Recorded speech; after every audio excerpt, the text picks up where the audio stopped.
महर्षि अगस्त्य आश्रम के संस्थापक स्वर्गीय संत गोपाल दास बाबा की प्रेरणा से गठित भारतीय जन सेवा मंडल के द्वारा आयोजित पत्र परिषद के माध्यम से नए मंडल सदस्यों का चयन प्रक्रिया सहित आने वाले समय में हेल्पलाइन नंबर जारी करने की प्रक्रिया की जानकारी प्रदान की गई।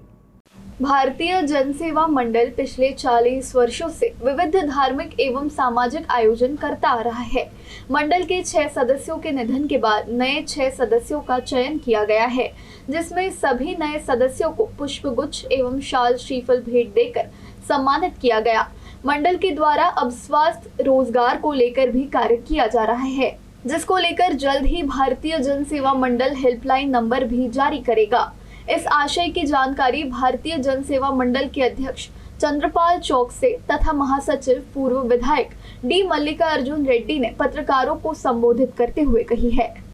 जब कार्यक्रम धार्मिक और सामाजिक पूरे वर्ष भर इस धार्मिक क्षेत्र में होते रहते हैं, सभी के सहयोग से, भक्तजनों के सहयोग से पूरे कार्यक्रम को सहायता मिलती है।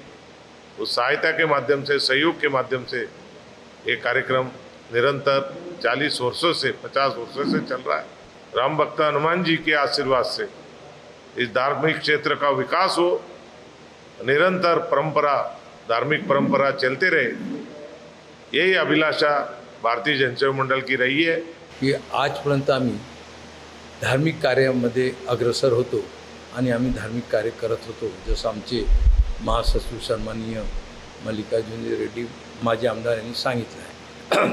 पण आता माझी मनापासून इच्छा आहे, जनता जनार्दनाच्या सेवेसाठी पुढाकार घ्यायला पाहिजे। सेवा म्हणजे आपलं हेल्थ कॅम्प, सेवा म्हणजे युवकांना रोजगार, सेवा म्हणजे महिलांना रोजगार, सेवा म्हणजे बचत गटांना कुटीर उद्योग, हे सगळं आम्हाला करायचं आहे। आणि त्यासाठी कुणाला कोणत्याही पद्धतीची अडचण आहे आणि केव्हाही अडचण आहे तर त्यासाठी आम्ही भारतीय जनसेवा मंडळची एक हेल्पलाईन आम्ही बनवणार आहोत।